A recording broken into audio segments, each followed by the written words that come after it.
ಸಾಮರ್ಥ್ಯ ಎಷ್ಟಿರುತ್ತದೆ ಅಂತ ಕೇಳಿದರೆ 3.5 ಇಂಚು ಫ್ಲಾಪಿ ಡಿಸ್ಕ್ನ ಸಾಮರ್ಥ್ಯ ಎಷ್ಟು. ಸೊ ಫಸ್ಟ್ ನೋಡ್ತಾ ಹೋದ ಸ್ನೇಹಿತರೆ, ಫ್ಲಾಪಿ ಡಿಸ್ಕ್ ಅಂತಕ್ಕಂಥದ್ದು ಏನಿದೆಯೋ ಇದನ್ನು ನಾವು ಸೆಕೆಂಡರಿ ಸ್ಟೋರೇಜ್ ಡಿವೈಸಸ್ ಅಂತ ಹೇಳ್ತೀವಿ. ಸೆಕೆಂಡರಿ ಸ್ಟೋರೇಜ್ ಡಿವೈಸಸಲ್ಲಿ ಬರುತ್ತೆ. ಓಕೆ, ಸೊ ಇದೆಲ್ಲ ನೋಡ್ತಾ ಹೋದರೆ ಸೆಕೆಂಡರಿ ಸ್ಟೋರೇಜ್ ಡಿವೈಸಲ್ಲಿ ನಾವು 3 ರೀತಿಯಲ್ಲಿ ನೋಡ್ತೀವಿ ಸ್ನೇಹಿತರೆ. ಫಸ್ಟ್ ಒನ್ ಬಂದು ಮ್ಯಾಗ್ನೆಟಿಕ್ ಡಿವೈಸ್, ಕಾಂತೀಯ ಅಂತ ಹೇಳ್ತೀವಿ, ಮ್ಯಾಗ್ನೆಟಿಕ್ ಡಿವೈಸಸ್ ಬರುತ್ತೆ. ಅದಾದ ನಂತರ ಎರಡನೇದು ಬಂದು ಆಪ್ಟಿಕಲ್ ಅಂದರೆ ದೃಷ್ಟಿ ಸಾಧನಗಳಂತ ಹೇಳ್ತೀವಿ, ಆಪ್ಟಿಕಲ್ ಬರುತ್ತೆ. ಆ್ಯಂಡ್ ಥರ್ಡ್ ಬಂದು ಸಾಲಿಡ್ ಸ್ಟೇಟ್ ಡಿವೈಸಸ್ ಅಂತ ಹೇಳ್ತೀವಿ, solid state devices. Okay, so ಅಂತ ಹೇಳಿದ್ರೆ ಸಾಲಿಡ್ ಸ್ಟೇಟ್ ಸಾಧನಗಳಂತ ಬರ್ತಾ ಹೋಗುತ್ತೆ. ಸೊ ಇದರೆಲ್ಲ ನೋಡ್ತಾ ಹೋದಾಗ ಮ್ಯಾಗ್ನೆಟಿಕ್ ಡಿವೈಸಲ್ಲಿ ನಾವು ಮತ್ತೆ 3 ರೀತಿಯಲ್ಲಿ ನೋಡ್ತೀವಿ ಸ್ನೇಹಿತರೆ. ಫ್ಲಾಪಿ ಡಿಸ್ಕ್ ಏನು ಹೇಳಿದ್ವಿ ಇಲ್ಲಿ, ಫ್ಲಾಪಿ ಡಿಸ್ಕ್ ಬರುತ್ತೆ. ಆ್ಯಂಡ್ ಸೆಕೆಂಡ್ ಒನ್ ಬಂದು ಹಾರ್ಡ್ ಡಿಸ್ಕ್ ಬರುತ್ತೆ. ಆ್ಯಂಡ್ ಥರ್ಡ್ ಒನ್ ಬಂದು ಮ್ಯಾಗ್ನೆಟಿಕ್ ಟೇಪ್ ಬರುತ್ತೆ. ಇದು 3 ಮ್ಯಾಗ್ನೆಟಿಕ್ ಡಿವೈಸಲ್ಲಿ ಬರುತ್ತೆ ಆ್ಯಂಡ್ ಸೆಕೆಂಡರಿ ಸ್ಟೋರೇಜ್ ಡಿವೈಸಲ್ಲಿ ಬರ್ತಕ್ಕಂಥದ್ದು. ಇನ್ನು ಆಪ್ಟಿಕಲ್ ಅಂತ ಹೇಳಿದ್ರೆ ಇಲ್ಲೂ ಸಹ ನಾವು 3 ರೀತಿಯಲ್ಲಿ ನೋಡ್ತೀವಿ ಸ್ನೇಹಿತರೆ. ಫಸ್ಟ್ ಒನ್ ಬಂದು ಸಿ ಡಿ ರಾಮ್ ಆಗಿರುತ್ತೆ. ಆ್ಯಂಡ್ ಸೆಕೆಂಡ್ ಒನ್ ಬಂದು DVD ಕೇಳಿರಬಹುದು ನೀವು, DVD. ಆ್ಯಂಡ್ ಥರ್ಡ್ ಒನ್ ಬಂದು ಬ್ಲೂರೇ ಡಿಸ್ಕ್ ಅಂತ ಹೇಳ್ತೀವಿ, blu ray disc. Okay, blu ray disc. And next solid ಸ್ಟೇಟಲ್ಲೂ ಸಹ 3 ರೀತಿಯಲ್ಲಿ ಬರುತ್ತೆ ಸ್ನೇಹಿತರೆ. ಇದರಲ್ಲೂ ಸಹ 3 ರೀತಿಯಲ್ಲಿ ಬರುತ್ತೆ. ಯಾವುದ್ಯಾವುದು ಅಂತ ಹೇಳಿದರೆ ನೋಡಿ ಇಲ್ಲಿ ಬರೀತೀನಿ. ಸೊ ಫಸ್ಟ್ ಬಂದು pen drive, okay, pen drive ಬರುತ್ತೆ. ಆ್ಯಂಡ್ ಸೆಕೆಂಡ್ ಒನ್ ಬಂದು ಮೆಮೊರಿ ಕಾರ್ಡ್, ಏನು ಮೆಮೊರಿ ಚಿಪ್ ಅಂತ ಹೇಳ್ತೀವೋ, ಸೊ ಮೆಮೊರಿ ಕಾರ್ಡ್ ಬರುತ್ತೆ. ಆ್ಯಂಡ್ ಥರ್ಡ್ ಒನ್ ಬಂದು flash card. So okay, so pen drive, memory card, flash card ಬಂದು solid state devices. CD-ROM, DVD and blu ray disc ಬಂದು optical ಬರುತ್ತೆ. Floppy disk, hard disk, magnetic tape ಇದು ಬಂದು magnetic ಡಿವೈಸಲ್ಲಿ ಬರುತ್ತೆ. Okay, so ಇದೆಲ್ಲ ನಾವು ಮೇಯ್ನಾಗಿ ಬೇಕೇ ಬೇಕು ಬೇಸಿಕ್ ಆಗಿ ಸ್ನೇಹಿತರೆ. ಆ್ಯಂಡ್ ನಮಗೆ ಕೊಟ್ಟಿರ್ತಕ್ಕಂಥದ್ದು floppy disk. So floppy disk ಇದಾಗಿರುತ್ತೆ, ಹೌದಾ. ಫ್ಲಾಪಿ ಡಿಸ್ಕ್ ಅಂತಕ್ಕಂಥದ್ದು ಮ್ಯಾಗ್ನೆಟಿಕ್ ಡಿವೈಸಲ್ಲಿ ಬರುತ್ತೆ, ಅದು ಸೆಕೆಂಡರಿ ಸ್ಟೋರೇಜ್ ಡಿವೈಸ್ ಆಗಿರುತ್ತೆ. ಇನ್ನು ಮ್ಯಾಗ್ನೆಟಿಕ್ ಡಿವೈಸ್ ಅಂತ ಹೇಳಿದ್ವೋ, ಸೊ ಇದನ್ನು ಯಾವುದನ್ನ ಮಾಡಿರ್ತಾರೆ ಅಂತಕ್ಕಂಥ ಒಂದು ಪ್ರಶ್ನೆ ಸಹ ಬರುತ್ತೆ ಸ್ನೇಹಿತರೆ. ಇದನ್ನು ನಾವು ಕ್ರೋಮಿಯಂ ಪ್ಲಸ್ ಐರನ್ ಆಕ್ಸೈಡ್ ಏನು ಬರುತ್ತೋ ಅದನ್ನು ಮಾಡಿರ್ತಕ್ಕಂಥದ್ದಾಗಿರುತ್ತೆ. ಯಾವುದ್ಯಾವುದನ್ನ ಮ್ಯಾಗ್ನೆಟಿಕ್ ಅಂದರೆ ಫ್ಲಾಪಿ ಡಿಸ್ಕು, ಹಾರ್ಡ್ ಡಿಸ್ಕ್ ಮತ್ತು ಮ್ಯಾಗ್ನೆಟಿಕ್ ಟೈಪ್ ಅಂತ ಏನು ಬರುತ್ತೋ ಇದನ್ನು ಕ್ರೋಮಿಯಂ ಪ್ಲಸ್ ಐರನ್ ಆಕ್ಸೈಡ್ನ ಯೂಸ್ ಮಾಡಿ ಈ ಒಂದು ಮ್ಯಾಗ್ನೆಟಿಕ್ ಡಿವೈಸಸ್ನ ತಯಾರು ಮಾಡ್ತಕ್ಕಂಥದ್ದು ಆಗಿರುತ್ತೆ ಸ್ನೇಹಿತರೆ. ಓಕೆ, ಸೊ ಇಷ್ಟು ಮೇನ್ ಇನ್ಫಾರ್ಮೇಷನ್ ಬಂದು ಈ ಒಂದು ಸೆಕೆಂಡರಿ ಸ್ಟೋರೇಜ್ ಡಿವೈಸಲ್ಲಿ ಒಂದು ಬೇಸಿಕ್ ಅಂತ ಹೇಳ್ಬೋದು. ಇನ್ನು ನೆಕ್ಸ್ಟ್ ನೋಡೋದಾದರೆ, ಇನ್ನು ಫ್ಲಾಪಿ ಡಿಸ್ಕ್ನ ನಾವು ಕನ್ನಡದಲ್ಲಿ ಫ್ಲಾಪಿ ತಟ್ಟೆಗಳಂತ ಕರಿತೀವಿ ಸ್ನೇಹಿತರೆ. ಈ ಒಂದು ತಟ್ಟೆ ಅಥವಾ ಫ್ಲಾಪಿ ಡಿಸ್ಕ್ ಅಂತಕ್ಕಂಥದ್ದು ಈ ಒಂದು ಸರ್ಕಲ್ ಇರುತ್ತೆ. ಓಕೆ, ಸೊ ಸರ್ಕಲಲ್ಲಿ ಇರ್ತಕ್ಕಂಥದ್ದು ಆಗಿರುತ್ತೆ ಈ ರೀತಿ. ಇದನ್ನು ಈ ಒಂದು ಫ್ಲಾಪಿ ಡಿಸ್ಕನ್ನು 1972ರಲ್ಲಿ IBM, ಓಕೆ, ಸೊ IBM ಅಂತ ಹೇಳಿದ್ರೆ ಇಂಟರ್ನ್ಯಾಷನಲ್ ಬಿಸ್ನೆಸ್ ಮಷಿನ್ ಅಂತ ಹೇಳ್ತೀವಿ, ಇಂಟರ್ನ್ಯಾಷನಲ್ ಬಿಸ್ನೆಸ್ ಮಷಿನ್ ಅಂತ ಏನು ಹೇಳ್ತೀವೋ, ಸೊ ಇದು ಪರಿಚಯವನ್ನು ಮಾಡಿಕೊಡುತ್ತೆ 1972ರಲ್ಲಿ. ಆ್ಯಂಡ್ ಮೇನ್ ಪಾಯಿಂಟ್ ಅಂತ ಹೇಳಿ ಸ್ನೇಹಿತರೆ, ಫ್ಲಾಪಿ ತಟ್ಟೆ ಅಥವಾ ಫ್ಲಾಪಿ ಡಿಸ್ಕ್ ಅಂತಕ್ಕಂಥದ್ದು ಏನಿದೆಯೋ ಇದನ್ನು ನಾವು ಟ್ರ್ಯಾಕ್ಗಳಾಗಿ ಮಾಡ್ತೀವಿ. ಅದಾದ ನಂತರ ಟ್ರ್ಯಾಕ್ಗಳನ್ನು ಸೆಕ್ಟರ್ಗಳಾಗಿ ಡಿವೈಡ್ ಮಾಡ್ತಾ ಹೋಗ್ತಾರೆ, ವಿಭಜನೆಯನ್ನು ಮಾಡ್ತಕ್ಕಂಥದ್ದು ಆಗಿರುತ್ತೆ. ಟ್ರ್ಯಾಕ್ಗಳಾಗಿ ಮಾಡ್ತಾರೆ, ಅದಾದ ನಂತರ ಸೆಕ್ಟರ್ಗಳಾಗಿ ವಿಭಜಿಸ್ತಕ್ಕಂಥದ್ದು ಆಗಿರುತ್ತೆ. ಇನ್ನು ಇದರೆಲ್ಲ ನೋಡ್ತಾ ಹೋದಾಗ ಒಟ್ಟು 3 ರೀತಿಯ ಫ್ಲಾಪಿ ಡಿಸ್ಕ್ಗಳನ್ನು ನಾವು ನೋಡ್ತೀವಿ. ಎಷ್ಟು 3 ಟೈಪ್ಸ್ ಆಫ್ ಅಂತ ಹೇಳಿದಾಗ 3 ರೀತಿಯಲ್ಲಿ ನಾವು ಫ್ಲಾಪಿ ಡಿಸ್ಕನ್ನು ನೋಡ್ತೀವಿ. ಫಸ್ಟ್ ಒನ್ ಅಂತ ಹೇಳಿದ್ರೆ ಸ್ನೇಹಿತರೆ 8 ಇಂಚಲ್ಲಿ ಬರುತ್ತೆ, 8 ಇಂಚಸ್. ಸೊ ಈ ಒಂದು 8 ಇಂಚಲ್ಲಿ ಎಷ್ಟು ಒಂದು ಸಾಮರ್ಥ್ಯ ಇರುತ್ತೆ ಅಂತ ನೋಡೋದಾದರೆ 1.2 MB ಬರುತ್ತೆ. ಆ್ಯಂಡ್ ಸೆಕೆಂಡ್ ಒನ್ ಬಂದು 5.5 ಇಂಚ್ ಬರುತ್ತೆ. 5.5 ಇಂಚ್ ಇರ್ತಕ್ಕಂಥ ಒಂದು ಕೆಪಾಸಿಟಿ, ಅದು ಅಷ್ಟೇ 1.2 MB 1.2. ಆ್ಯಂಡ್ ಥರ್ಡ್ ಒನ್ ಬಂದು 3.5 ಇಂಚಸ್ ಬರುತ್ತೆ. 3.5 ಇಂಚಸ್ ಬರುತ್ತೆ. ಇದರ ಒಂದು ಸಾಮರ್ಥ್ಯ ಅಂತ ಹೇಳಿದರೆ 1.44. ಆಪ್ಷನ್ 2 ಏನಿದೆಯೋ 1.44 MB ಇರ್ತಕ್ಕಂಥದ್ದು, ಅಂದರೆ 3.5 ಇಂಚು ಫ್ಲಾಪಿ ಡಿಸ್ಕ್ನಲ್ಲಿ ಅಟ್ ಪ್ರೆಸೆಂಟ್ ಇವಾಗ ಇರ್ತಕ್ಕಂಥದ್ದೇ ಇದಾಗಿರುತ್ತೆ. 3.5 ಇಂಚ್ ಫ್ಲಾಪಿ ಡಿಸ್ಕು ಈಗ ಮಾರ್ಕೆಟಲ್ಲಿ ನಡೀತಾ ಇರ್ತಕ್ಕಂಥದ್ದು ಆಗಿರುತ್ತೆ ಸ್ನೇಹಿತರೆ. ಸೊ ಇದೆಲ್ಲ ಓಲ್ಡ್, ಇದು 8 ಇಂಚು 5.5 ಇಂಚು ಇದೆಲ್ಲ ಓಲ್ಡ್ ಆಯಿತು. ಇವಾಗ 3.5 ಇಂಚ್ ಇದೆ ಮಾರ್ಕೆಟಲ್ಲಿ. ಸೊ ಅದರ ಒಂದು ಸಾಮರ್ಥ್ಯ 1.44 MB ಆಗಿರುತ್ತೆ. ಓಕೆ, ಆ್ಯಂಡ್ ನೆಕ್ಸ್ಟ್ ನಾವು ನೋಡೋದಾದರೆ ಎರಡನೇ ಪ್ರಶ್ನೆ ಈ ರೀತಿ ಇದೆ.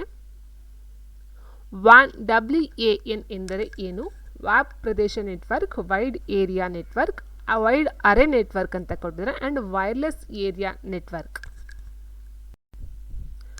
ಸ್ನೇಹಿತರೆ, ಫಸ್ಟ್ ನಾವು ನೋಡ್ತಾ ಹೋದಾಗ ಜಾಲದ ವಿಧಗಳನ್ನ ನೋಡ್ತೀವಿ. ಅಂದರೆ ವ್ಯಾನ್ ಅಂತಕ್ಕಂಥದ್ದು ಎಲ್ಲಿ ಬರುತ್ತೆ ನಮಗೆ? ನೆಟ್ವರ್ಕಲ್ಲಿ ಕಂಡು ಬರುತ್ತೆ. ಟೈಪ್ಸ್ ಆಫ್ ನೆಟ್ವರ್ಕ್ ಅಂತ ಹೇಳ್ತೀವಿ. Types of network. ಸೊ ಇದರಲ್ಲಿ ನಾವು 3 ರೀತಿಲಿ ನೋಡ್ತೀವಿ ಸ್ನೇಹಿತರೆ.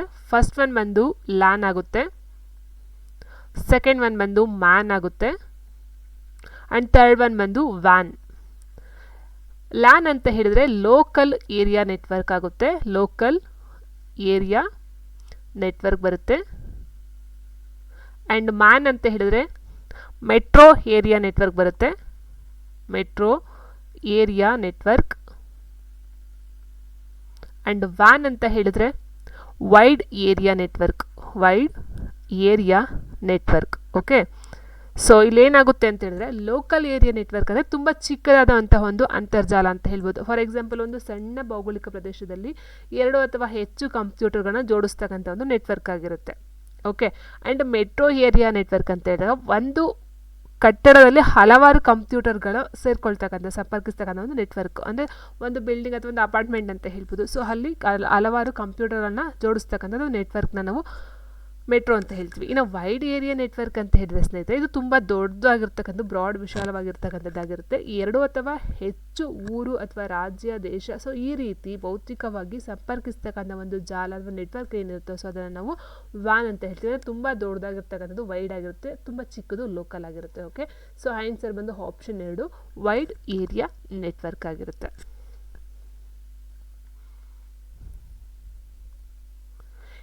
BCD ಆಗಿದೆ ಅಂತ ಹೇಳಿದರೆ, BCD means binary coded decimal, bit coded decimal, binary coded digit ಅಂತ ಕೊಟ್ಟಿದ್ದಾರೆ. Bit coded digit BCD. ಉತ್ತರ ಸ್ನೇಹಿತರೆ ಬೈನರಿ ಕೋಡೆಡ್ ಡೆಸಿಮಲ್ ಅಂತ ಹೇಳ್ತೀವಿ. BCD means binary coded decimal. Okay, so option 1.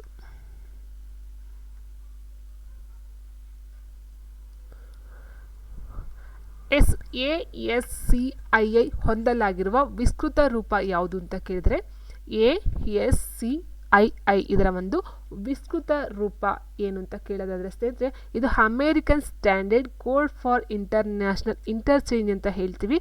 So ಇದನ್ನು ತುಂಬ ಸಲ ಕೇಳಿದ್ದಾರೆ. ಸೊ PSTR ಅಂತಲ್ಲ, ಬೇರೆ ಒಂದು ಎಕ್ಸಾಮ್ಸ್ಗಳು ಸಹ ತುಂಬ ಸಲ ಕೇಳಿದ್ದಾರೆ ಈ ಒಂದು ಪ್ರಶ್ನೆನ. American standard is American standard code for code. Okay, ಎಲ್ಲ ಕೊಟ್ಟಿದ್ದಾರೆ. ಇಲ್ಲಿ ಇನ್ಸ್ಟಿಟ್ಯೂಷನ್ ಅಂತ ಕೊಟ್ಟಿದ್ದಾರೆ, ಇನ್ಫಾರ್ಮೇಷನ್ ಕೊಟ್ಟಿದ್ದಾರೆ. ಸೊ ಅದು ಆನ್ಸರ್ ಏನು ಬರಬೇಕಂದ್ರೆ ಇಂಟರ್ಚೇಂಜ್ ಬರಬೇಕು. So American standard code for interchange information option 4 ಆಗಿರುತ್ತೆ.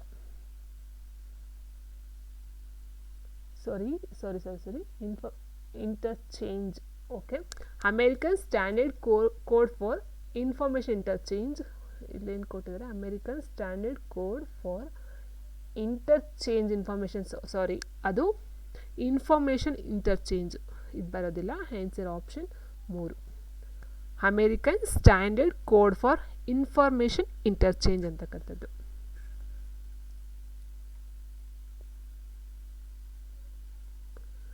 ನೆಕ್ಸ್ಟ್, ಮೊದಲ ತಲೆಮಾರಿನ ಕಂಪ್ಯೂಟರ್ನ ಮುಖ್ಯ ಅಂಶ ಯಾವುದು ಅಂತ ಕೇಳಿದರೆ, ಮೊದಲ ತಲೆಮಾರಿನ ಕಂಪ್ಯೂಟರ್ನ ಮುಖ್ಯ ಅಂಶ ಟ್ರಾನ್ಸಿಸ್ಟರ್ಗಳು, ನಿರ್ಮಾತನಾಳಗಳು ಮತ್ತು ಕವಾಟಗಳು.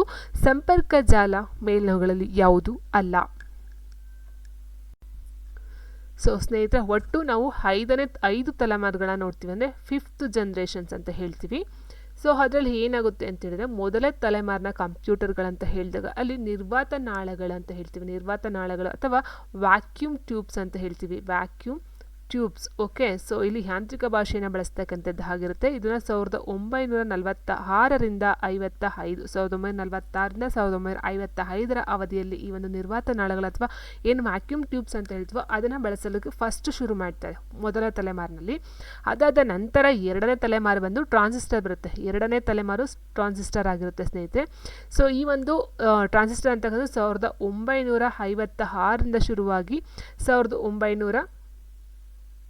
1956ರಿಂದ ಶುರುವಾಗಿ 65 ತನಕ ಬರುತ್ತೆ. ಅದು ಟ್ರಾನ್ಸಿಸ್ಟರ್ಗಳು 2ನೇ ತಲೆಮಾರು ಆಗಿರುತ್ತೆ.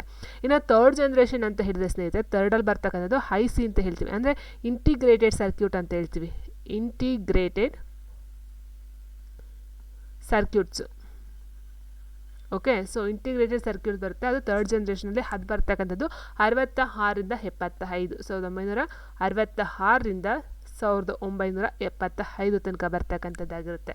ಆ್ಯಂಡ್ ಮತ್ತೊಂದು ಪ್ರಶ್ನೆ, ಸೊ ವ್ಯಾಕ್ಯೂಮ್ ಟ್ಯೂಬ್ಸ್ ಫಸ್ಟ್ ಏನು ಮಾಡ್ತಾರೆ, ಇಲ್ಲಿ ಯಾಂತ್ರಿಕ ಭಾಷೆಯನ್ನು ಯೂಸ್ ಮಾಡ್ತಾರೆ ಸ್ನೇಹಿತರೆ, ಯಾಂತ್ರಿಕ ಭಾಷೆ ಆಗಿರುತ್ತೆ. ಆ್ಯಂಡ್ 2nd ಜನರೇಷನಲ್ಲಿ ಏನಾಗಿರುತ್ತೆ ಅಂದರೆ ಜೋಡಣಾ ಭಾಷೆ ಬರುತ್ತೆ, ಜೋಡಣಾ ಭಾಷೆ.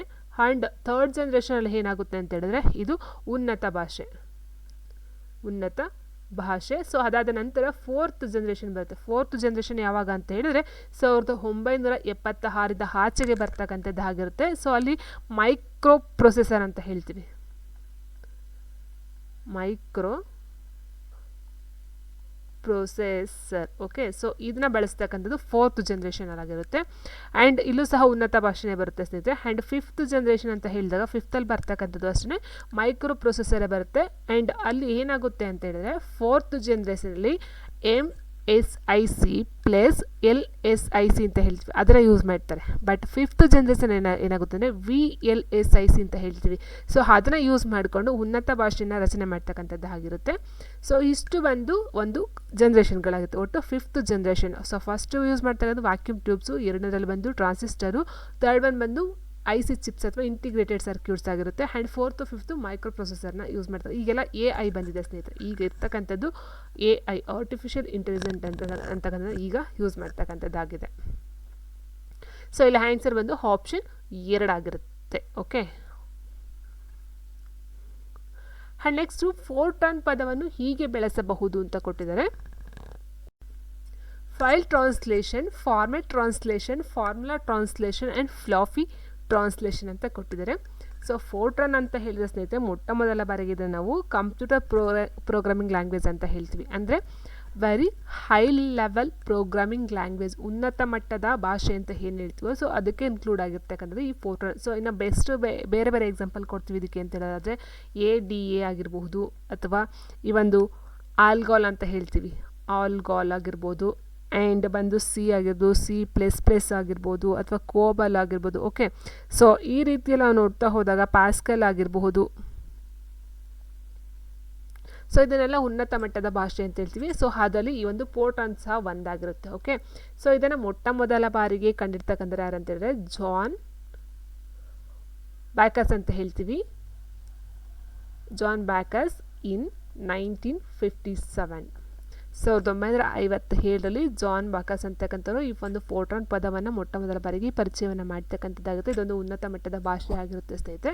ಸೊ ಇದರ ಅರ್ಥ ಏನಂತ ಹೇಳಿದ್ರೆ, ಫೋರ್ಟ್ರಾನ್ ಅಂತಕ್ಕಂಥದ್ದು 2 ಪದಗಳನ್ನು ಹೊಂದಿದೆ. ಅದು ಯಾವುದಾದ್ರು ಅಂತ ಹೇಳಿದ್ರೆ formula plus translation, formula translation ಅಂತಕ್ಕಂಥದ್ದು ಆಗಿರುತ್ತೆ. ನೋಡಿ, ಇದು ಫಾರ್ ಅಂತಕ್ಕಂಥದ್ದು ಇದೆಯೋ FOR, ಇದನ್ನು ಫಾರ್ಮುಲಾ ಅಂತ ಹೇಳ್ತೀವಿ. ಓಕೆ, ಸೊ ಫಾರ್ಮುಲಾ TRA ಏನಿದೆಯಲ್ಲ ಇದನ್ನು ಟ್ರಾನ್ಸ್ಲೇಷನ್ ಅಂತ ಹೇಳ್ತೀವಿ, ಟ್ರಾನ್ಸ್ಲೇಷನ್. ಓಕೆ, ಸಾರಿ, ಟ್ರಾನ್ಸ್ಲೇಷನ್. ಸೊ ಫಾರ್ಮುಲಾ ಟ್ರಾನ್ಸ್ಲೇಷನ್ ಇದನ್ನು ಜಾನ್ ಬೆಕಸ್ ಅವರು 1957ರಲ್ಲಿ ಮೊಟ್ಟ ಮೊದಲ ಬಾರಿಗೆ ಇದನ್ನು ಕಂಡುಹಿಡಿತಕ್ಕಂಥದ್ದು ಆಗುತ್ತೆ. ಇದೊಂದು ಉನ್ನತ ಮಟ್ಟದ ಭಾಷೆ ಆಗಿರುತ್ತೆ. ಮತ್ತೊಂದು ವಿಸ್ತರಣೆ ಕೊಟ್ಟಿದ್ದಾರೆ ಸ್ನೇಹಿತರೆ. ಈಗ ಆಲ್ರೆಡಿ 2 3 ಆಯಿತು ಅಂತ ಅಂದ್ಕೊಳ್ಳಿ ಸ್ನೇಹಿತರೆ. ಸೊ ಫಸ್ಟ್ ಒಂದು ನೋಡಿದ್ರಿ BCD, ಬೈನರಿ ಕೋಡೆಡ್ ಡೆಸಿಮಲ್ ಅಂತಕ್ಕಂಥದ್ದೊಂದು ನೋಡಿದ್ವಿ. ಆ್ಯಂಡ್ ನೆಕ್ಸ್ಟ್ ಬಂದು ಅಮೇರಿಕನ್ ಅದೊಂದು ನೋಡಿದ್ವಿ. ಆ್ಯಂಡ್ ಈಗ ಫಾರ್ಮುಲಾ ಇಂಟರ್ಚೇಂಜ್ ಅದೊಂದು ನೋಡಿದ್ವಿ. 3 ಆಯಿತು. 4ನೇದು ವಿಸ್ತರಣೆ. EEPROM ಅಂದರೆ ಏನು ಅಂತ ಕೇಳಿದ್ದಾರೆ. EEPROM. ಸೊ ನೋಡಿ, ROM ಅಂದರೆ ರೀಡ್ ಓನ್ಲಿ ಮೆಮೊರಿ ಅಂತ ನಮ್ಗೆ ಗೊತ್ತಿದೆ. ROM means read only memory. ಹೌದಾ, ರೀಡ್ ಓನ್ಲಿ ಮೆಮೊರಿ ಎಲ್ಲದಕ್ಕೂ ಕೊಟ್ಬಿಟ್ಟಿದ್ದಾರೆ. ಸೊ ಏನಿದೆ EEP ಅಂದರೆ ಏನು ಅಂತಕ್ಕಂಥದ್ದು ನೋಡಬೇಕು. ಸೊ P ಮೀನ್ಸ್ ಪ್ರೋಗ್ರಾಮೇಬಲ್, ಅದು ಸಹ ಇದೆ. PROM ಅಂತ ನೋಡ್ತಾ ಹೋಗ್ತೀವಿ. ಆ್ಯಂಡ್ ಸೊ ಈ ರೀತಿ ಇರಬೇಕಾದ್ರೆ EEPROM ಅಂತಕ್ಕಂಥದ್ದು ಏನು ಬರುತ್ತೆ. ಸೊ ನೋಡಿ ಸ್ನೇಹಿತರೆ, ROM ಅಂದರೆ read only memory. Okay, PROM ಅಂತ ಹೇಳಿದ್ರೆ ಪ್ರೋಗ್ರಾಮೇಬಲ್ ರೀಡ್ ಓನ್ಲಿ ಮೆಮೊರಿ ಬರುತ್ತೆ. ಓಕೆ, ಸೊ ನೆಕ್ಸ್ಟು EPROM ಅಂತ ಬರುತ್ತೆ. EPROM ಅಂದರೆ ಎರೇಸಬಲ್. ಓಕೆ, ಎರೇಸಬಲ್ ಅಂತ ಬರುತ್ತೆ. ಎರೇಸಬಲ್ ಪ್ರೋಗ್ರಾಮಿಂಗ್ ಲ್ಯಾಂಗ್ವೇಜ್ ಅಂತಕ್ಕಂಥದ್ದು, ಪ್ರೋಗ್ರಾಮಬಲ್ ರೀಡ್ ಓನ್ಲಿ ಮೆಮೊರಿ ಅಂತಕ್ಕಂಥದ್ದು. ಆ್ಯಂಡ್ EEPROM ಅಂತ ಹೇಳಿದ್ರೆ ಎಲೆಕ್ಟ್ರಾನಿಕಲಿ. ಸೊ ಇಲ್ಲಿ ಇದನ್ನು ಏನು ಮಾಡಿದ್ದಾರೆ ಅಂತ ಹೇಳಿದ್ರೆ ಸ್ನೇಹಿತರೆ, ನಿಮಗೆ ಒಂದು ಗ್ರೇಸ್ ಇದರಲ್ಲಿ ಕೊಡ್ತಾರೆ. ಯಾಕಂತಂದರೆ ಎಲೆಕ್ಟ್ರಿಕಲ್ ಆ್ಯಂಡ್ ಎಲೆಕ್ಟ್ರಾನಿಕ್ ಅಂತ ಕೊಟ್ಟಿದ್ದಾರೆ. ನೋಡಿ, ಇದು ಈಸಿ ಬರೋದಿಲ್ಲ. ಎಲೆಕ್ಟ್ರಿಕಲ್ ಆ್ಯಂಡ್ ಎಲೆಕ್ಟ್ರಾನಿಕ್ ಅಂತ ಕೊಟ್ಟಿದ್ದಾರೆ. ಸೊ ಇದಕ್ಕೆ ಆ್ಯಕ್ಚುಲಿ ಇರ್ತಕ್ಕಂಥ ನಿಜವಾದ ವರ್ಡ್ ಅಂತಂದರೆ ಎಲೆಕ್ಟ್ರಿಕಲಿ. ಓಕೆ, ಸೊ ಹಾಗಾಗಿ ಇದಕ್ಕೆ ಒಂದು ಗ್ರೇಸ್ ಮಾರ್ಕ್ಸ್ ಸಿಗುತ್ತೆ ಸ್ನೇಹಿತರೆ. Electrically erasable read only memory ಬರುತ್ತೆ. ಸೊ ಓಕೆ, ಸೊ ಹಾಗಾಗಿ ಎಲೆಕ್ಟ್ರಿಕಲ್ಲು ಬರಲ್ಲ, ಎಲೆಕ್ಟ್ರಾನಿಕ್ಕು ಬರಲ್ಲ, electrically erasable programmable read only memory. So ಕೊಡ್ತಾರೆ ಅಂತ ಹೇಳಿದ್ರೆ ಮಾರ್ಕ್ಸ್ ಕೊಡಲೇಬೇಕಂದ್ರೆ ಇದಕ್ಕಾಗಿರುತ್ತೆ. ಎಲೆಕ್ಟ್ರಾನಿಕ್ ಬರಲ್ಲ ಸ್ನೇಹಿತರೆ. ಇನ್ನೂ ಇಲ್ಲ ಗ್ರೇಸ್ ಕೊಡೋದಾದರೆ ಇದಕ್ಕೆ electrically erasable programmable read only memory ಅಂತಕ್ಕಂಥದ್ದು ಆಗುತ್ತೆ ಸ್ನೇಹಿತರೆ.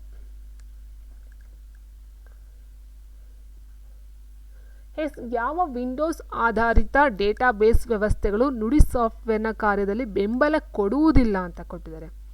ಯಾವ ವಿಂಡೋಸ್ ಆಧಾರಿತ ಡೇಟಾಬೇಸ್ ವ್ಯವಸ್ಥೆಗಳು ನುಡಿ ಸಾಫ್ಟ್ವೇರ್ನ ಕಾರ್ಯಾಚರಣೆಯಲ್ಲಿ ಬೆಂಬಲ ಕೊಡುವುದಿಲ್ಲ. MS ಆಕ್ಸಿಸ್, MySQL ಕೊಟ್ಟಿದ್ದಾರೆ, ಒರಾಕಲ್ ಮತ್ತು ಪಾಸ್ಕಲ್ ಕೊಟ್ಟಿದ್ದಾರೆ.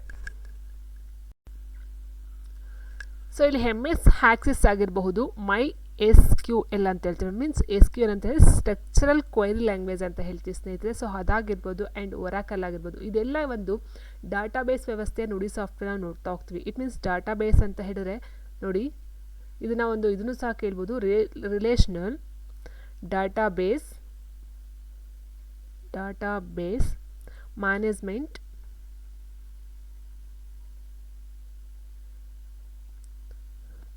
ಸಿಸ್ಟಮ್ ಅಂತ ಹೇಳ್ತೀವಿ.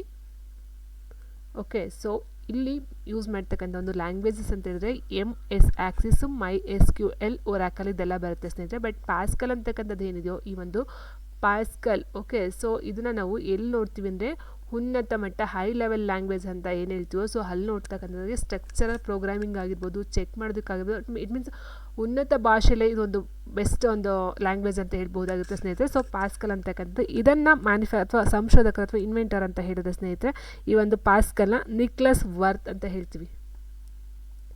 ನಿಕ್ ಇದು ನಿಕ್ಲಸ್ WIRTH ವರ್ತ್. ಸೊ ಇವರು ಒಂದು ಪಾಸ್ಕಲ್ನ ಡೆವಲಪ್ ಮಾಡ್ತಕ್ಕಂಥದ್ದು ಅಥವಾ ಕಂಡುಹಿಡಿತಕ್ಕಂಥದ್ದಾಗಿರುತ್ತೆ. ಸೊ ಇದೊಂದು ಉನ್ನತ ಮಟ್ಟದ ಭಾಷೆಯ ಒಂದು ಪ್ರೋಗ್ರಾಮಿಂಗ್ ಲ್ಯಾಂಗ್ವೇಜ್ ಆಗಿರುತ್ತೆ ಸ್ನೇಹಿತರೆ. ಸೊ ಇದನ್ನು ನಾವು ವಿಂಡೋಸ್ ಆಧಾರಿತ ಡಾಟಾಬೇಸ್ ವ್ಯವಸ್ಥೆಗಳಲ್ಲಿ ಬಳಸ್ಕೊಳ್ತಕ್ಕಂಥದ್ದು ಆಗಿರೋದಿಲ್ಲ.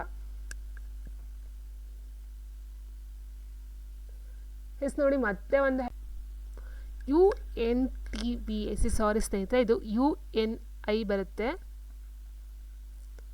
T ಬರೋದಿಲ್ಲ, I ಬರ್ತಕ್ಕಂಥದ್ದು ಆಗಿರುತ್ತೆ. ಅಂದರೆ ಯೂನಿವರ್ಸಲ್ ಆಟೋಮ್ಯಾಟಿಕ್ ಕಂಪ್ಯೂಟರ್ ಅಂತ ಹೇಳ್ತೀವಿ. Universal automatic computer. Okay, so option 1 universal ಸ್ವಯಂ ಚಾಲಿತ ಅಥವಾ ಆಟೋಮ್ಯಾಟಿಕ್ ಕಂಪ್ಯೂಟರ್ ಅಂತ ಹೇಳ್ತೀವಿ. 1950 ಅಥವಾ 51 ಇದರಲ್ಲಿ ಕಂಡಿರ್ತಕ್ಕಂಥದ್ದು. ಇದರ ಒಂದು ಸಂರಚನಾಕಾರ ಅಥವಾ ರಚನೆಯನ್ನು ಮಾಡ್ತಕ್ಕಂಥ ಸಂಶೋಧಕರು ಯಾರೇನು ಅಂತ ಹೇಳಿದ್ರೆ ಜೋಸೆಫ್ JP ಎಕಾರ್ಟ್ಲೆ ಅಂತ ಬರ್ತಾರೆ. JP ಎಕಾರ್ಟ್ಲೆ ಆ್ಯಂಡ್ ಜೋಸೆಫ್ ಬರ್ತಾರೆ. ಆ್ಯಂಡ್ ನೆಕ್ಸ್ಟ್ ಬರ್ತಾರೆ JW ಮ್ಯಾನ್ಸ್ಲೆ ಅಂತ ಬರ್ತಾರೆ. JW ಮಾಂಟ್ಲೆ. ಸೊ ಇವರು ಮೊಟ್ಟ ಮೊದಲ ಬಾರಿಗೆ ಈ ಒಂದು ಯೂನಿವರ್ಸಲ್ ಸ್ವಯಂಚಾಲಿತ ಕಂಪ್ಯೂಟರ್ ಅಥವಾ ಯೂನಿವರ್ಸಲ್ ಆಟೋಮೆಟಿಕ್ ಕಂಪ್ಯೂಟರ್ನ 1951ರಲ್ಲಿ ಕಂಡುಹಿಡಿತಾರೆ. ಸೊ ಇದರ ಒಂದು ಉಪಯೋಗ ಅಂತ ಹೇಳಿದ್ದು ಕಂಪ್ಯೂಟರ್ ಅಥವಾ ಗಣಕಯಂತ್ರಕ್ಕೆ ಕೆಲಸ ಮಾಡ್ತಕ್ಕಂಥದ್ದಾಗಿರುತ್ತೆ. ಮತ್ತೊಂದು ವಿಸ್ತರಣಾ ರೂಪ ಕೇಳಿದ್ರೆ ನೋಡಿ, ತುಂಬ ಪ್ರಶ್ನೆ ಬಂದಿದೆ ಸ್ನೇಹಿತರೆ. ಒಂದು ವಿಸ್ತೃತ ರೂಪಕ್ಕೆ ಅಥವಾ ವಿಸ್ತರಣಾ ರೂಪಕ್ಕೆ ಸಂಬಂಧಪಟ್ಟಂತೆ ಕ್ವಶನ್ಸ್ಗಳು ತುಂಬ ಇದೆ. VGAನ ವಿಸ್ತರಣಾ ರೂಪವನ್ನು ಕೇಳಿದರೆ VGA ವಿಡಿಯೋ ಗ್ರಾಫಿಕ್ಸ್ ಅರೆ, ವಿಜುವಲ್ ಗ್ರಾಫಿಕ್ಸ್ ಅರೆ, ವಾಲಟೈಲ್ ಗ್ರಾಫಿಕ್ಸ್ ಅರೆ ಆ್ಯಂಡ್ ವಿಡಿಯೋ ಗ್ರಾಫಿಕ್ಸ್ ಅಡಾಪ್ಟರ್ ಅಂತ ಕೊಟ್ಟಿದ್ದಾರೆ. So VGA means video graphics ಅರೆ ಅಂತಕ್ಕಂಥದ್ದು ಆಗಿರುತ್ತೆ. ಆಪ್ಷನ್ 1 ವಿಡಿಯೋ ಗ್ರಾಫಿಕ್ಸ್ ಅರೆ, RRAY, ಓಕೆ, ARRAY ಅರೆ ಬರುತ್ತೆ. ಸೊ ಮತ್ತೊಂದು ಸ್ನೇಹಿತರೆ ಅದು ಅಷ್ಟೇ ನೋಡಿ, MICR ಅನ್ನು ಹೊಂದಿರುವಂತಹದ್ದು, ಅಂದರೆ ಇದರ ಒಂದು ವಿಸ್ತರಣಾ ರೂಪವನ್ನೇ ಕೇಳಿದರೆ ಮ್ಯಾಗ್ನೆಟಿಕ್ ಇಂಕ್ ಕ್ಯಾರೆಕ್ಟರ್ ರೀಡರ್ ಅಂತ ಕೊಟ್ಟರೆ, magnetic ink code reader, magnetic ink cases reader ಮೇಲ್ನೋಗಳಲ್ಲಿ ಯಾವುದು ಅಲ್ಲ ಅಂತ ಕೊಟ್ಟಿದ್ದಾರೆ. ಸೊ ಸ್ನೇಹಿತರೆ ಇದು ಎಲ್ಲಿ ಬರುತ್ತೆ ಗೊತ್ತಾ ನಿಮಗೆ? MICR ಅಂದರೆ ಬಾರ್ ಕೋಡ್ ಅಂತ ಕೇಳ್ತದಲ್ವಾ, ಈ ಒಂದು ಏನು ಈ ವಸ್ತುಗಳ ಮೇಲೆ ಹಾಕಿರ್ತಾರೆ ಒಂದು ಕೋಡ್ ಅಂತಕ್ಕಂಥದ್ದು ಒಂದು ಚಿತ್ರದ ರೂಪದಲ್ಲಿರುತ್ತೆ. ಸೊ ಅದನ್ನು ಅಥವಾ ಈ ಒಂದು ಇನ್ನೂ ಬೆಸ್ಟ್ ಎಕ್ಸಾಂಪಲ್ ಅಂತ ಹೇಳಿದರೆ ನಿಮಗೆ ರೇಷನ್ ಕಾರ್ಡ್ ಅಲ್ಲ, ಕರೆಂಟ್ ಬಿಲ್ಗಳಲ್ಲಿ ಹಾಕಿರ್ತಾರೆ. ಆ್ಯಂಡ್ ಆಲ್ಮೋಸ್ಟ್ ಎಲ್ಲ ಒಂದು ಪ್ರಾಡಕ್ಟ್ಗಳ ಮೇಲೆ ಒಂದು ಬಾರ್ ಕೋಡ್ ಇರುತ್ತೆ. ಸೊ ಸ್ಕ್ಯಾನ್ ಮಾಡ್ತಕ್ಕಂಥದ್ದು, ಒಂದು ಮಿಷಿನ್ ತೊಗೊಂಡೋದ್ರೆ ಸ್ಕ್ಯಾನ್ ಮಾಡ್ತಕ್ಕಂಥದ್ದು. ಇನ್ನೂ ಬೆಸ್ಟ್ ಎಕ್ಸಾಂಪಲ್ ಅಂತ ಹೇಳಿದರೆ ನಿಮಗೆ ಇದ್ರಲ್ಲಿ ಸಿಗುತ್ತೆ, ಅದು ಮಾಲ್ಗಳಲ್ಲಿ ಮಾಲ್ಗಳಂತ ಏನು ಹೇಳ್ತೀವೋ, ಸೊ ಅಲ್ಲಿ ಬಾರ್ ಕೋಡ್ ಯೂಸ್ ಮಾಡ್ತಾರಲ್ವ, ಸೊ ಅದು ಅಲ್ಲಿ ನೋಡ್ತಾ ಹೋಗ್ತೀವಿ. ಸೊ MICR ಅಂತ ಹೇಳಿದ್ರೆ ಮ್ಯಾಗ್ನೆಟಿಕ್ ಇಂಕ್ ಕ್ಯಾರೆಕ್ಟರ್ ರೀಡರ್ ಅಂತ ಹೇಳ್ತೀವಿ. ಸೊ ಆನ್ಸರ್ ಆಪ್ಷನ್ 1 ಆಗಿರುತ್ತೆ. ಬಟ್ ಇಲ್ಲಿ ರೀಡರ್ ಅನ್ನೋದಕ್ಕಿಂತ ಹೆಚ್ಚಾಗಿ ಸ್ನೇಹಿತರೆ ಬರ್ತಕ್ಕಂಥದ್ದು ಏನಂತ ಹೇಳಿದ್ರೆ ಮ್ಯಾಗ್ನೆಟಿಕ್ ಇಂಕ್ ಕ್ಯಾರೆಕ್ಟರ್ ರೀಡರ್ ಬದಲಾಗಿ ರೆಕಗ್ನೈಸೇಷನ್ ಅಂತ ಬರುತ್ತೆ. Recognition, okay. So magnetic ink character recognition ಅಂತಕ್ಕಂಥದ್ದು MICR ಕರೆಕ್ಟ್ ಆದಂಥ ಒಂದು ವಿಸ್ತರಣಾ ರೂಪ ಆಗಿರುತ್ತೆ. ಸೊ ಇಲ್ಲಿ ಆಪ್ಷನ್ 1 ತೊಗೊಂಡಿದ್ದೀವಿ ಇಂಕ್ ಕ್ಯಾರೆಕ್ಟರ್ ಅನ್ನೋದಕ್ಕೋಸ್ಕರ, ಬಟ್ ರೀಡರ್ ಅನ್ನೋದಕ್ಕಿಂತ ಹೆಚ್ಚಾಗಿ ಅದನ್ನು ರೆಕಗ್ನೈಸೇಷನ್ ಅಂತ ಹೇಳ್ತೀವಿ ಸ್ನೇಹಿತರೆ. ಸೊ ಅವೆರಡರಲ್ಲಿ ಆನ್ಸರ್ ನೀವು ಯಾವ್ದು ಕೊಟ್ಟರು ಸಹ ನೀವು ಟಿಕ್ ಮಾಡಬಹುದಾಗಿರುತ್ತೆ. ಬೆಸ್ಟ್ ಟಿಕ್ ಅಂತ ಹೇಳಿದ್ರೆ ಇದಾಗಿರುತ್ತೆ ಸ್ನೇಹಿತರೆ. ಸೊ ಒಂದು ವೇಳೆ ಇದು ಕೊಟ್ಟಿಲ್ಲ ಅಂದಾಗ ನೀವು ಬೇಕಾದರೆ ಅದನ್ನು ಹಾಕ್ಕೊಳ್ಬಹುದು. ಮೊದಲ ಪೀಳಿಗೆ ಕಂಪ್ಯೂಟರ್ ಇದು ಆಗಿದೆ.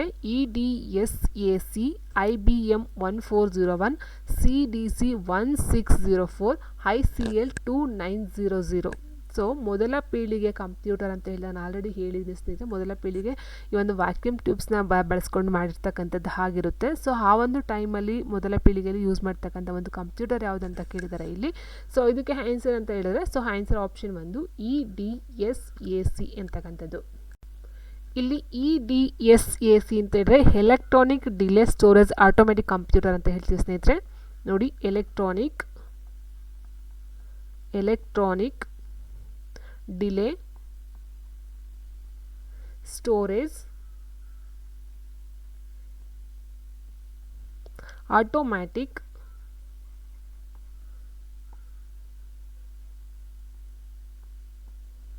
ಕಂಪ್ಯೂಟರ್.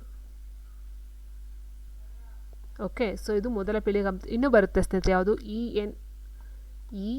ENIAC ಇದು ಒಂದು ಬರುತ್ತೆ. ಅದಾದ ನಂತರ EDVAC ಇದು ಬರುತ್ತೆ. ಸೊ ಆ್ಯಂಡ್ ನೆಕ್ಸ್ಟ್ ಲಾಸ್ಟ್ ಒಂದು ನೋಡಿದ್ವಿ, ಸ್ವಯಂಚಾಲಿತ ಅಂತ ನೋಡಿದ್ವಲ್ಲ, AUN ಯೂನಿವರ್ಸಲ್ ಆಟೋಮೆಟಿಕ್ ಅಂತ ಹೇಳಿದ್ವಲ್ಲ. ಸೊ ಇದು ಆಗಿರ್ಬೋದು. ಇದೆಲ್ಲ ಮೊದಲ ತಲೆಮಾರು ಅಥವಾ ಮೊದಲ ಪೀಳಿಗೆಯಲ್ಲಿ ಬರ್ತಕ್ಕಂಥ ಕಂಪ್ಯೂಟರ್ಗಳಲ್ಲಿ ಬರ್ತಕ್ಕಂಥದ್ದು ಆಗಿರುತ್ತೆ ಸ್ನೇಹಿತರೆ. ನೆಕ್ಸ್ಟ್ ನಾವು ನೋಡ್ತಾ ಹೋದರೆ, ಎರಡನೇ ತಲೆಮಾರಿನ ಕಂಪ್ಯೂಟರ್ನ ಅಭಿವೃದ್ಧಿಯಾದ ಅವಧಿಯನ್ನು ಕೇಳಿದರೆ 1949ರಿಂದ 55, 56ರಿಂದ 65. ಸೊ ನಾನು ಆಲ್ರೆಡಿ ಹೇಳಿದ್ದೀನಿ ಸ್ನೇಹಿತರೆ, ಈ 46 ಅಥವಾ 49ರಿಂದ 55 ಇದೇನು ಬರುತ್ತೆ, ಇದು ಫಸ್ಟ್ ಜನ್ರೇಷನ್ ಆಗಿರುತ್ತೆ. ಆ್ಯಂಡ್ 56ರಿಂದ 65 ಬಂದು ಇದು ಸೆಕೆಂಡ್ ಜನ್ರೇಷನ್ ಆಗಿರ್ತಕ್ಕಂಥದ್ದಾಗಿರುತ್ತೆ. ಆ್ಯಂಡ್ 66ರಿಂದ 70 ಅಥವಾ ಇದು ಇನ್ನೂ ಬರುತ್ತೆ, 66ರಿಂದ 75 ಗಂಟ ಬರುತ್ತೆ ಥರ್ಡ್ ಜನ್ರೇಷನು. ಓಕೆ, ಸೊ ಇಲ್ಲಿ ಆನ್ಸರ್ ಏನು ಅಂದರೆ ಆಪ್ಷನ್ 2 1956ರಿಂದ 65 ಎರಡನೇ ತಲೆಮಾರಿನ ಕಂಪ್ಯೂಟರ್. ಸೊ ಅಲ್ಲಿ ಬಳಸ್ತಕ್ಕಂಥದ್ದು ಟ್ರಾನ್ಸಿಸ್ಟರ್ಗಳಾಗಿರುತ್ತೆ, ಟ್ರಾನ್ಸಿಸ್ಟರ್. ಓಕೆ, ಸೊ ನೆಕ್ಸ್ಟ್ ನೋಡ್ತಾ ಹೋದರೆ ಕೆಳಗಿನ ಯಾವ ಸಾಧನವನ್ನು ನೇರವಾಗಿ ವಿಷಯ ಚಿತ್ರಣ ಮುದ್ರಣಕ್ಕೆ ಬಳಸಬಹುದು. ಓಕೆ, ಬಳಸಬಹುದು. ಕೆಳಗಿನ ಯಾವ ಸಾಧನವನ್ನು ನೇರವಾಗಿ ವಿಷಯ ಚಿತ್ರಣ ಮುದ್ರಣಕ್ಕಾಗಿ ಬಳಸಬಹುದು. MICR ಕೊಟ್ಟಿದ್ದಾರೆ ಇಲ್ಲಿ, MICR, OMR, OCR ಕೊಟ್ಟಿದ್ದಾರೆ. ಆ್ಯಂಡ್ ಮೇಲಿನ ಎಲ್ಲ ಅಂತ ಕೊಟ್ಟಿದ್ದಾರೆ ಸ್ನೇಹಿತರೆ. ಸೊ ಆನ್ಸರ್ ಬಂದು ಇಲ್ಲಿ ಆಪ್ಷನ್ 3 OCR ಅಂತಕ್ಕಂಥದ್ದು ಆಗಿರುತ್ತೆ. ಸೊ ಇಲ್ಲಿ OCR ಅಂತ ಅಂದರೆ ಆಪ್ಟಿಕಲ್ ಕ್ಯಾರೆಕ್ಟರ್ ರೆಕಗ್ನೈಸರ್ ಅಥವಾ ರೀಡರ್ ಆಗಿರುತ್ತೆ. Reader or recognition. Okay, so optical character reader or recognition ಬರುತ್ತೆ. ಸೊ ಇದು ಕೆಳಗಿನ ಅಂದರೆ ಯಾವ ಸಾಧನವನ್ನು ನೇರವಾಗಿ ವಿಷಯ ಚಿತ್ರಣ ಮುದ್ರಣಕ್ಕಾಗಿ ಬಳಸಬಹುದು ಅಂತಕ್ಕಂಥದ್ದು ಆಪ್ಷನ್ 3 ಆಗಿರುತ್ತೆ. ಇನ್ನು MICR ನೋಡಿದ್ವಿ ನಾವು ಆಲ್ರೆಡಿ. ಸೊ ಅದು ನೋಡ್ತಾ ಹೋಗಿ. ಇನ್ನು OMR ಶೀಟ್ ಅಂದರೆ ನಿಮ್ಗೆ ಗೊತ್ತಿದೆ. OMR ಅಂದರೆ ಎಕ್ಸಾಮ್ಗೆ ಯೂಸ್ ಮಾಡ್ತೀವಲ್ಲ, ಸೊ OMR ಶೀಟ್ ಅಂತಕ್ಕಂಥದ್ದು. ಸೊ ಅದು ನಿಮಗೆ ಗೊತ್ತಿರ್ತಕ್ಕಂಥದ್ದು. ಸೊ ಇಲ್ಲಿ ಆನ್ಸರ್ ಆಪ್ಷನ್ 3. ಪ್ರಸ್ತುತ IBM ಅಂದರೆ ಇಂಟರ್ನ್ಯಾಷನಲ್ ಬಿಸ್ನೆಸ್ ಮಷಿನ್ ಕಾರ್ಪೊರೇಷನ್ ಅಭಿವೃದ್ಧಿಪಡಿಸಿದ ಕಂಪ್ಯೂಟಿಂಗ್ಗಾಗಿ ಬಳಸುವ ಒಂದು ಕೋಡ್ ಯಾವುದು ಅಂತ ಕೇಳಿದರೆ ASCII and Hollerith code, Baudot code and EBCDIC code ಅಂತ ಕೊಟ್ಟಿದ್ದಾರೆ ಸ್ನೇಹಿತರೆ. ಸೊ ಅಂದರೆ ಇತ್ತೀಚೆಗೆ ಬಳಸಿರ್ತಕ್ಕಂಥದ್ದು ಯಾವುದು ಅಂತ ಹೇಳಿದ್ರೆ ಆಪ್ಷನ್ 4 EBCDIC ಕೋಡ್ ಅಂತಕ್ಕಂಥದ್ದು ಆಗಿರುತ್ತೆ.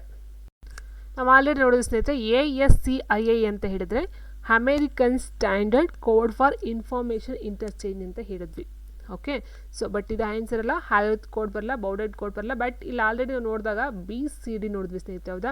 ಸೊ BCD ಏನು ನೋಡಿದ್ವಿ, ಫಸ್ಟ್ ಕ್ವಶನ್ ಆಗಿತ್ತು, ಅದರ ಒಂದು ವಿಸ್ತರಣಾ ರೂಪ BCD ಅಂತ ಹೇಳಿದ್ರೆ binary code, binary coded decimal ಅಂತ ಹೇಳಿದ್ವಿ, ಹೌದಾ? Binary coded decimal BCD. So ಇಲ್ಲೇನಿದೆ, ಇದೆ. E means extended binary coded decimal ಗಂಟ ಆಯಿತು. ಇನ್ನು IC ಅಂತ ಅಂದರೆ ಇಂಟರ್ಚೇಂಜ್ ಕೋಡ್ ಅಂತ ಬರುತ್ತೆ, ಇಂಟರ್ಚೇಂಜ್ ಕೋಡ್. ಓಕೆ, ಸೊ ಇದನ್ನು ನೋಡ್ತಾ ಹೋಗಿ ವಿಸ್ತರಣಾ ರೂಪ ಕೇಳ್ಬೋದು ಸ್ನೇಹಿತರೆ. Extend binary coded decimal interchange code ಅಂತಕ್ಕಂಥದ್ದು ಇದು ಒಟ್ಟು 8 ಬಿಟ್ಗಳನ್ನು ಹೊಂದಿರತಕ್ಕಂಥ, ಅಂದರೆ IBM ಇದನ್ನು ಅಭಿವೃದ್ಧಿಪಡಿಸಿರ್ತಕ್ಕಂಥದ್ದು. ಓಕೆ, ಸೊ ಇಲ್ಲಿ ಆನ್ಸರು ಆಪ್ಷನ್ 4 ಆಗಿರುತ್ತೆ. ಅಂದರೆ ಕಾರ್ಪೊರೇಷನ್ ಅಭಿವೃದ್ಧಿಗಾಗಿ ಅಂತ ಕೊಟ್ಟಿದ್ದಾರೆ ನೋಡಿ, ಈ ಒಂದು ಪದನ ಯೂಸ್ ಮಾಡಿಕೊಂಡು ನಿಮ್ಮ ಆನ್ಸರ್ನ ಮಾಡಬೇಕಾಗುತ್ತೆ.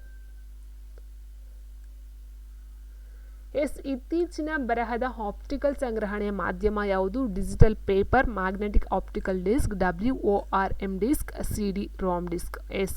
ಇತ್ತೀಚಿನ ಬರಹದ ಆಪ್ಟಿಕಲ್ ಸಂಗ್ರಹಣೆಯ ಮಾಧ್ಯಮವನ್ನು ಕೇಳಿದರೆ ಸ್ನೇಹಿತರೆ. ಸೊ ಇಲ್ಲಿ ಆನ್ಸರ್ ಬಂದು ಆಪ್ಷನ್ 4 CD-ROM ಡಿಸ್ಕ್ ಅಂತಕ್ಕಂಥದ್ದು ಆಗಿರುತ್ತೆ. ಸೊ ಮ್ಯಾಗ್ನೆಟಿಕ್ ಆಪ್ಟಿಕಲ್ ಡಿಸ್ಕ್ ಆಗಿರ್ಬೋದು, ಡಿಜಿಟಲ್ ಪೇಪರ್ ಆಗಿರಬಹುದು, ಆ್ಯಂಡ್ WORM ಡಿಸ್ಕ್ ಅಂತ ಕೊಟ್ಟಿದ್ದಾರೆ. ಸೊ ಇದೆಲ್ಲ ನಿಮಗೆ ಗೊತ್ತಿರಬಹುದು ಸ್ನೇಹಿತರೆ. ಮ್ಯಾಗ್ನೆಟಿಕ್ ಆಪ್ಟಿಕಲ್ ಡಿಸ್ಕ್ ಅಂತ ಹೇಳಿದರೆ ನಾನು ಆಲ್ರೆಡಿ ಹೇಳಿದೆ, ಇದು ಆಪ್ಟಿಕಲ್ ಡಿಸ್ಕ್ ಬಗ್ಗೆ ನಾನು ನಿಮಗೆ ಫಸ್ಟ್ ಇದನ್ನು ಕೊಟ್ಟೆ ನಿಮಗೆ.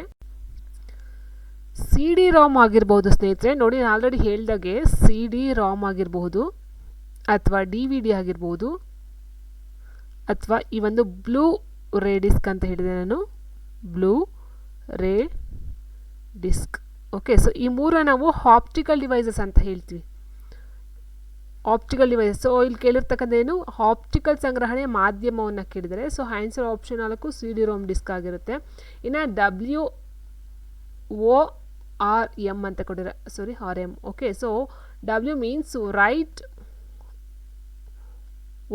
Right once, read many.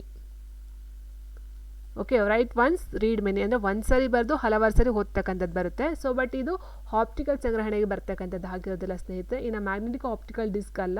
So answer option 4 CD-ROM. ಇನ್ನು ಡಿಜಿಟಲ್ ಪೇಪರ್ ಅಂತ ಹೇಳಿದ್ರೆ ಈಗ ಟ್ಯಾಬ್ ಆಗಿರಬಹುದು ಅಥವಾ ಈ ಒಂದು ಪೆನ್ನು ಟ್ಯಾಬ್ ಇಟ್ಕೊಂಡು ಬರಿತೀವಲ್ವ, ಸೊ ಅದನ್ನು ಡಿಜಿಟಲ್ ಪೇಪರ್ ಅಂತ ಹೇಳ್ತೀವಿ. ಸೊ ಅದೊಂದು ಆಪ್ಟಿಕಲ್ ಸಂಗ್ರಹಣೆಗೆ ಬರ್ತಕ್ಕಂಥದ್ದು ಆಗಿರೋದಿಲ್ಲ. ಆನ್ಸರ್ ಆಪ್ಷನ್ 4 CD-ROM ಡಿಸ್ಕ್ ಆಗಿರುತ್ತೆ. ವಿಡಿಯೋ ಡಿಸ್ಕ್ನ ಪ್ರಮುಖ ಅನುಕೂಲ ಏನು ಅಂತ ಕೇಳಿದ್ರೆ ಕಾಂಪ್ಯಾಕ್ಟ್ನೆಸ್ಸು, ಸಾಮರ್ಥ್ಯವುಳ್ಳ ಬಾಳಿಕೆ, ಪರಿಣಾಮಕಾರಿ ವೆಚ್ಚ. ವಿಡಿಯೋ ಡಿಸ್ಕ್ನ ಒಂದು ಪ್ರಮುಖ ಅಡ್ವಾಂಟೇಜಸ್ ಏನು? ಓಕೆ, ಅಡ್ವಾಂಟೇಜಸ್ ಕೇಳಿದ್ದಾರೆ. ಕಾಂಪ್ಯಾಕ್ಟ್ನೆಸ್, ಸಾಮರ್ಥ್ಯವುಳ್ಳ ಬಾಳಿಕೆ, ಪರಿಣಾಮಕಾರಿ ವೆಚ್ಚ ಯಾವ್ದು ಬರುತ್ತೆ ಅಂತ ಹೇಳಿದ್ರೆ ಸಾಮರ್ಥ್ಯವುಳ್ಳ, ಆಪ್ಷನ್ 2.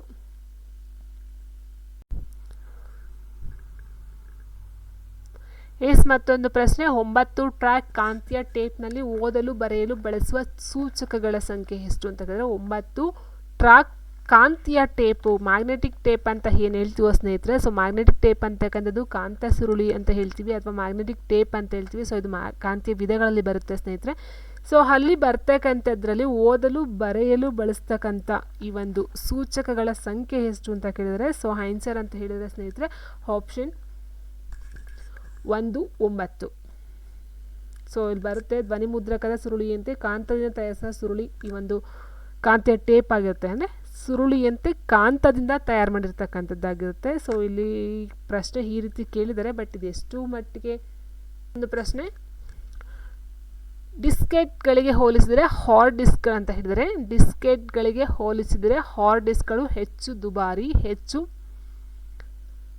ಭಾರವಿಲ್ಲದ, ಕಡಿಮೆ ಕಠಿಣ, ನಿಧಾನವಾಗಿ ಪಡೆದದ್ದು. ಸೊ ಆನ್ಸರ್ ಬಂದು ಆಪ್ಷನ್ 1 ಹೆಚ್ಚು ದುಬಾರಿ.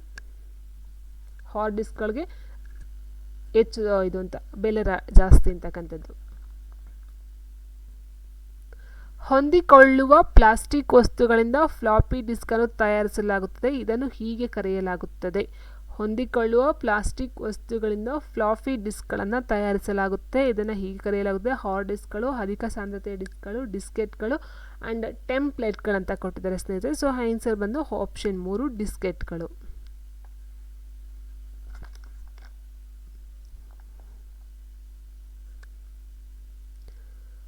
VDU ಬಗ್ಗೆ ಇರುವ ಸೂಕ್ತವಾದ ಹೇಳಿಕೆಯನ್ನು ಕೇಳಿದರೆ ಇಲ್ಲಿ. ಸೊ VDU ಅಂತ ಹೇಳಿದ್ರೆ ಏನು ಫಸ್ಟ್ ಅದು ನಮ್ಗೆ ಗೊತ್ತಿರಬೇಕಾಗುತ್ತೆ. So video means visual display unit ಅಂತ ಹೇಳ್ತೀವಿ. Visual display unit. Okay, so video ಇದರ ಇರ್ತಕ್ಕಂಥ ಇನ್ನೂ ನಿಮ್ಗೆ ಹೇಳ್ಬೇಕಂತ ಹೇಳಿದ್ರೆ ಸ್ನೇಹಿತರೆ VDU ಅಂತ ಹೇಳಿದ್ರೆ ಈ ಒಂದು ದರ್ಶಕ ಅಥವಾ ಮಾನಿಟರ್ ಅಂತ ಏನು ಹೇಳ್ತೀವೋ ಮಾನಿಟರ್ ಅಥವಾ ದರ್ಶಕ ಅಂದರೆ ಫಾರ್ ಎಕ್ಸಾಂಪಲ್ ನಿಮಗೆ ಸ್ಕ್ರೀನ್ ಏನು ಕಾಣಿಸುತ್ತೋ ಈ ಒಂದು ಕಂಪ್ಯೂಟರ್ದು, ಲ್ಯಾಪ್ಟಾಪ್ದು, ಇನ್ನೂ ಮೇನ್ ಹೇಳ್ಬೇಕಂದ್ರೆ TV ಸ್ಕ್ರೀನ್ ಏನು ಕಾಣಿಸುತ್ತೋ ಮುಂದೆಗಡೆ, ಸೊ ಅದನ್ನ ಅಂತ ನಾವು ಹೇಳ್ಬಹುದು ಸ್ನೇಹಿತರೆ. ಸೊ ಅದು ನಮ್ಗೆ ಏನು ಕಾಣಿಸುತ್ತೆ, ನಮಗೆ ಅದು ಇರ್ತಕ್ಕಂಥದ್ದು ಯಾವುದು, ಇದು ಒಂದು ಔಟ್ಪುಟ್ ಸಾಧನ ಅಥವಾ ಇನ್ಪುಟ್ ಸಾಧನ ಅಥವಾ ಬಾಹ್ಯ ಸಾಧನ, ಹಾರ್ಡ್ವೇರ್ ಐಟಮ್ ಅಂತ ಕೊಟ್ಟಿದ್ದಾರೆ. ಸೊ ನಮಗೆ ಗೊತ್ತಿರುವಾಗ ಇದೊಂದು ಸೊ ಇನ್ಪುಟ್, ಅದು ಇನ್ಪುಟ್ ಒಳಗಡೆ ತಗೊಳ್ತಕ್ಕಂಥದ್ದು ಅಲ್ಲ ಸ್ನೇಹಿತರೆ. ಸೊ ಅದೊಂದು ಬಾಹ್ಯ ಸಾಧನ ಬರುತ್ತೆ ಮತ್ತು ಔಟ್ಪುಟ್ ಸಾಧನ ಬರುತ್ತೆ ಸ್ನೇಹಿತರೆ. ಯಾಕಂದರೆ ಈಗ ನಾವು TV ಆಗಿರ್ಬೋದು, ಕಂಪ್ಯೂಟರ್ಗಳಾಗಿರ್ಬೋದು, ಸ್ಕ್ರೀನಲ್ಲಿ ನೋಡ್ತಾ ಇದ್ದೀವಿ ಅಂತೇಳಿ ಅದೊಂದು ಔಟ್ಪುಟ್ ಸಾಧನಕ್ಕೆ ಬರುತ್ತೆ. ಮತ್ತು ಅದೊಂದು ಬಾಹ್ಯ ಸಾಧನ ಅಂತ ಕೊಟ್ಟಿದೆ. ಸೊ ಹಾಗೆ ಆನ್ಸರ್ ಆಪ್ಷನ್ 1 ಮತ್ತು 3 ಎರಡೂ ಸಹ ಆಗುತ್ತೆ ಸ್ನೇಹಿತರೆ. ಇದಕ್ಕೆ ಬಾಹ್ಯ ಅಂದರೆ ಇಂಟೀರಿಯರ್ ಅಂತ ಹೇಳಿದಾಗ ಕಂಪ್ಯೂಟರ್ ಒಳಗಡೆ ಬರುತ್ತಲ್ಲ ಪಾರ್ಟ್ಸ್, ಅದನ್ನು ಇಂಟೀರಿಯರ್ ಅಂತ ಹೇಳ್ತೀವಿ. ಸೊ ಬಾಹ್ಯ ಅಂತ ಹೇಳಿದಾಗ ಹೊರಗಡೆ ಕಾಣಿಸ್ಕೊಳ್ತಕ್ಕಂಥದ್ದು ನಮಗೆ ಕಾಣಿಸ್ತಾವಲ್ಲ, ಸೊ ಅದನ್ನು ಬಾಹ್ಯ ಸಾಧನ ಅಂತ ಹೇಳ್ತೀವಿ. ಸೊ ಹಾಗಾಗಿ ಮಾನಿಟರ್ ಅಂತಕ್ಕಂಥದ್ದು ಒಂದು ಔಟ್ಪುಟ್ ಸಾಧನ ಆಗಿರುತ್ತೆ ಮತ್ತು ಒಂದು ಬಾಹ್ಯ ಸಾಧನ ಸಹ ಆಗಿರುತ್ತೆ.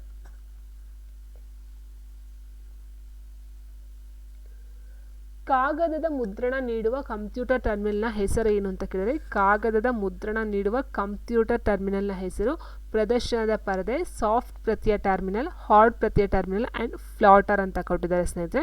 ಸೊ ಇಲ್ಲಿ ನಾವು ನೋಡ್ತಾ ಹೋದರೆ ಫ್ಲಾಟರ್ ಅಂತ ಹೇಳಿದ್ರೆ ಚಿತ್ರಗಳನ್ನ ತೊಗೊಳ್ತಕ್ಕಂಥದ್ದು ಸ್ನೇಹಿತರೆ, ಚಿತ್ರ ಆಗಿರ್ಬೋದು, ನಕಾಶೆ ಆಗಿರ್ಬೋದು, ಸೊ ಅಂಥದ್ದನ್ನ ಮುದ್ರಿಸ್ತಾ ಬಳಸ್ತಕ್ಕಂಥದ್ದು ಫ್ಲಾಟರ್ ಆಗುತ್ತೆ. ಬಟ್ ಇಲ್ಲಿ ಕೊಟ್ಟಿರೋದು ಕಾಗದದ ಮುದ್ರಣ ನೀಡುವ ಕಂಪ್ಯೂಟರ್ ಟರ್ಮಿನಲ್ ಅಂತ ಹೇಳಿರೋದು ಹಾರ್ಡ್ ಆಗಿರುತ್ತೆ, ಅಂದರೆ ಹಾರ್ಡ್ ಕಾಪಿ ಟರ್ಮಿನಲ್ ಅಂತಕ್ಕಂಥದ್ದು. ಸೊ ಸಾಫ್ಟ್ ಪ್ರತಿ ಅಂತ ಹೇಳಿದ್ರೆ ಸಾಫ್ಟ್ ಪ್ರತಿ ಅಥವಾ ಸಾಫ್ಟ್ ಕಾಪಿಲಿ ನಮಗೆ ಒಂದು ಪೆನ್ ಡ್ರೈವ್ ಅಥವಾ ಇದಕ್ಕೆ ಸಾಫ್ಟ್ ಕಾಪಿ ಸಿಗುತ್ತೆ, ಅದನ್ನು ನಾವು ಪೇಪರ್ ರೀತಿಯಿಂದ ತೊಗೊಳ್ತಕ್ಕಂಥದ್ದು ಆಗಿರೋದಿಲ್ಲ. ಸೊ ಕಾಗದ ಅಂತ ಹೇಳಿದಾಗ ಏನಾಗುತ್ತೆ, ಹಾರ್ಡ್ ಕಾಪಿ ಅಂತ ಬರುತ್ತೆ. ಆಪ್ಷನ್ 3 ಹಾರ್ಡ್ ಪ್ರತಿಯ ಟರ್ಮಿನಲ್ ಆಗಿರುತ್ತೆ. ಆ್ಯಂಡ್ ಕಂಪ್ಯೂಟರ್ ಒಳಗೆ ಬಳಸಲಾಯಿತು. ಸೊ ಪ್ರಶ್ನೆ ಹೇಗಿದೆ ಸ್ನೇಹಿತರೆ, ಯಾವಾಗ ಚಿಪ್ಪನ್ನು ಕಂಪ್ಯೂಟರ್ ಒಳಗೆ ಬಳಸಲಾಯಿತು ಅನ್ನೋದು ಪ್ರಶ್ನೆ ಆಗಿದೆ. 1964, 75, 99, 44. ಸೊ ಚಿಪ್ಗಳನ್ನು ಕಂಪ್ಯೂಟರ್ನಲ್ಲಿ ಬಳಸಿರ್ತಕ್ಕಂಥದ್ದು 1975 ಬಳಸಿರ್ತಕ್ಕಂಥದ್ದು. ಇಲ್ಲಿ ಮತ್ತೊಂದು ಪ್ರಶ್ನೆ ಬಂದಿತ್ತು ಸ್ನೇಹಿತರೆ, ಚಿಪ್ಗಳನ್ನು ಯಾವುದರಿಂದ ತಯಾರಿಸಲಾಗುತ್ತೆ ಅಂತ ಪ್ರಶ್ನೆ ಸಹ ಇದೆ. ಅದನ್ನು ಸಿಲಿಕಾನಿಂದ ತಯಾರಿಸ್ತಾರೆ. ಸೊ ಸಿಲಿಕಾನ್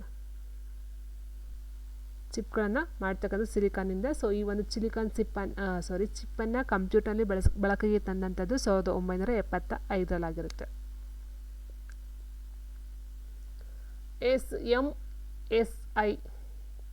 MSI ಇದರ ಒಂದು ಅರ್ಥ ಹೊಂದುವ ಸಾಲು ಯಾವುದು?